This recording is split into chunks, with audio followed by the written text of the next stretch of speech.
So the Chaos Demons are looking like stronger than ever before in 9th edition right now. Let's take a look at a few top lists from their powerful new codex.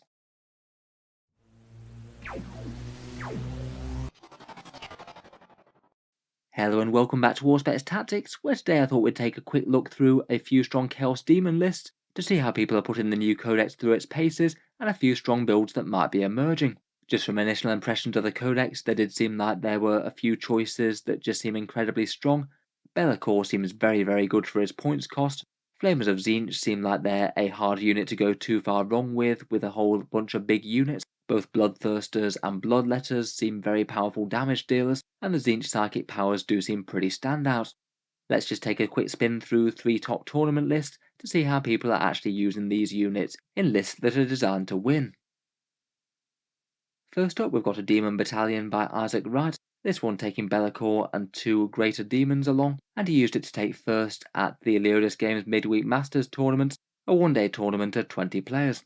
I think perhaps more so than most armies, Demon army lists do seem to be really quite simple. There's not really all that many war gear choices or selections to make. It's mainly just a case of which squads you bring along, and often choices of psychic powers that differentiate the units. Perhaps the most standout feature are 3 massive threats: the unholy terror that is Be'lakor, and seems to be almost auto-include for a lot of Chaos Demon lists these days, ridiculously durable with -1 to hit and wound, plus -1 damage at range, turning off rerolls, and -1 damage at range. He's also got huge melee with ignores invuls on his sword, warp locus for deep striking and bloodletters and things right close to him for short charges, and interesting noctic powers such as Shrouded Step, which is used here to jump an infantry unit across the board and get a bit more mobility out of the demon's army.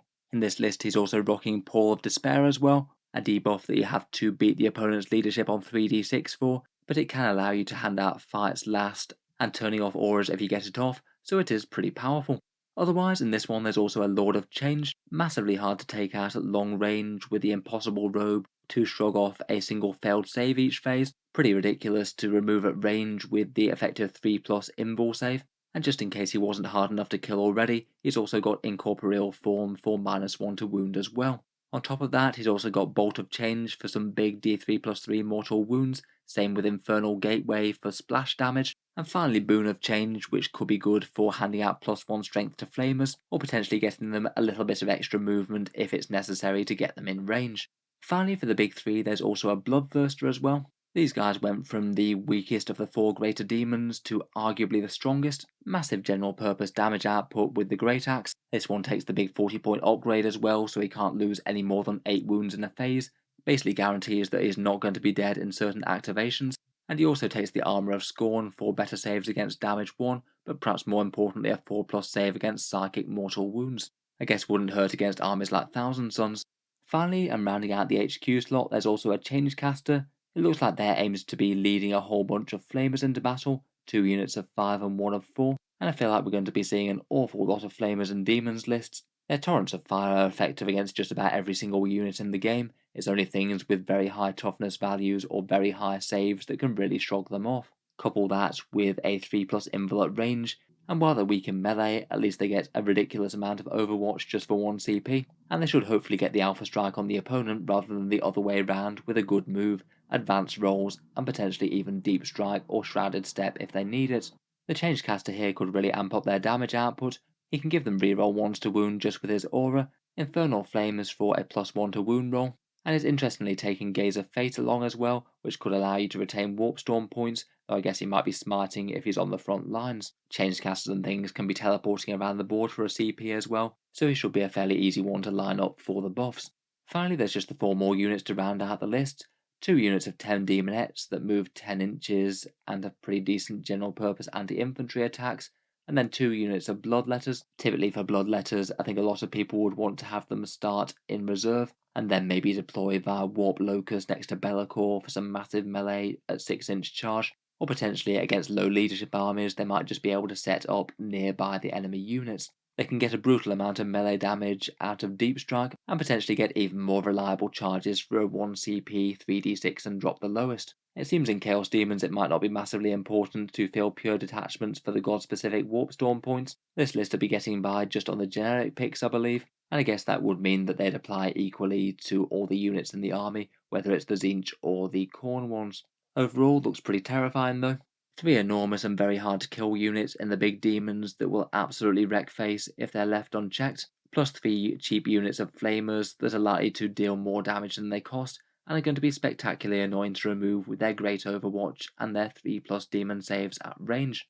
Looks very intimidating and achieved great success at the tournament, only dropping a few victory points over the 3 games. It was interesting that at the same tournament there was also a second place Demons player as well. This list has a few similar themes but a few different choices and was run by Will Whittaker. This one's organised into a battalion and supreme command detachment. Putting Be'lakor there would allow you to access the different Warp Storm abilities, so you could get the Khorne or Tzeentch ones if necessary. Be'lakor here is the Warlord with Shrouded Step, Paul of Despair, and his Shadow Lord Warlord trait. That one allows him to hand out some Chapter Master style rerolls when he needs to.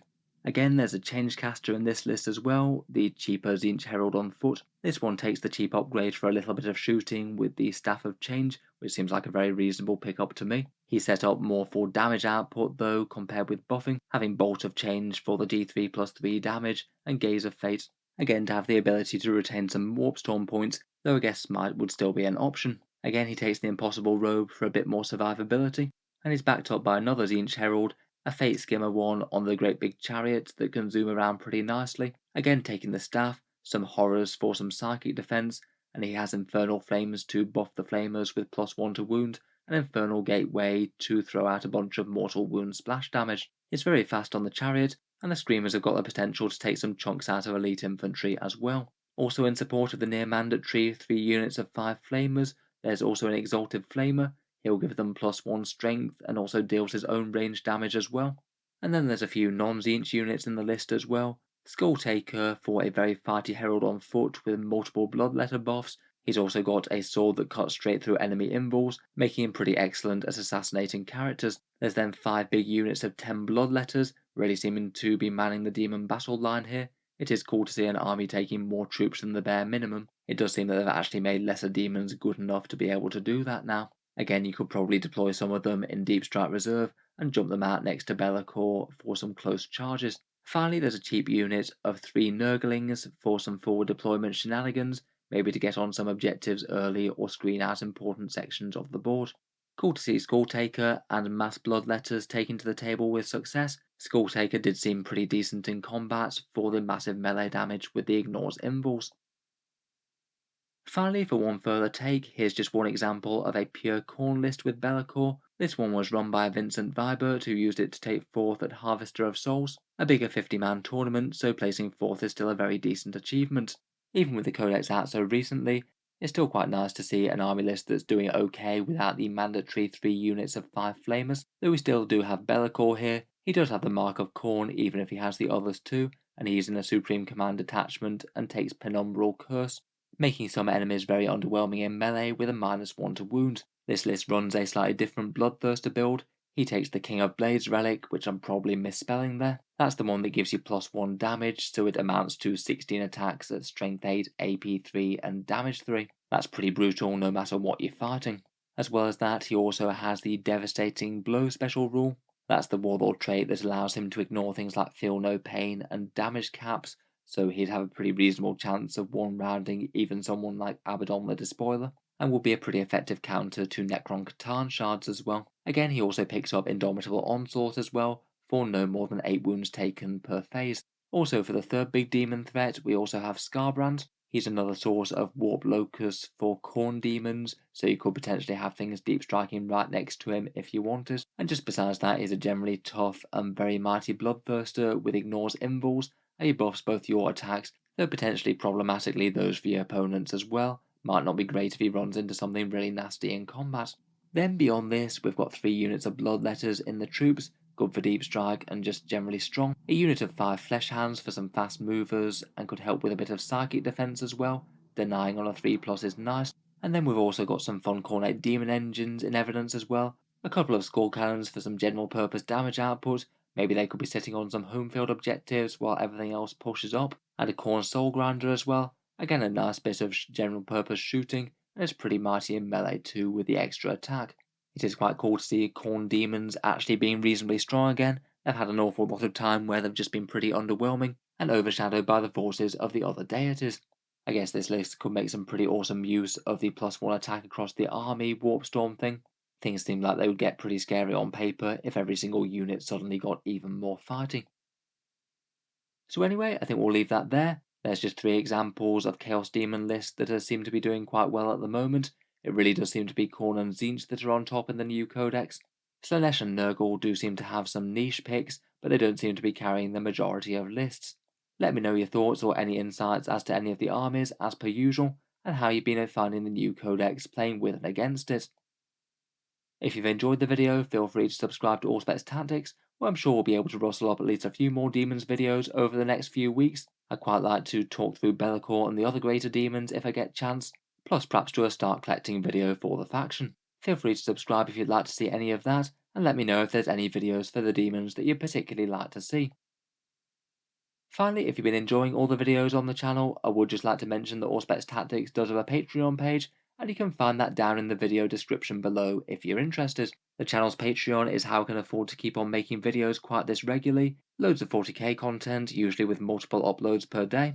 I just wouldn't be able to devote the time to it if I couldn't spend most of my time making YouTube videos. If you'd like to help more videos get made, feel free to check out the Patreon link down in the video description. As well as supporting the channel, there's also a fair few positives, including seeing certain videos early, regular votes to see what sort of things come next on the channel, and automatic entry into the regular prize giveaways with a chance to win some big model kits each month. If any of that sounds good to you, or you'd just like to help support, the link is down in the video description. In any case, an enormous thank you for listening, and I'll hope to see you guys next time.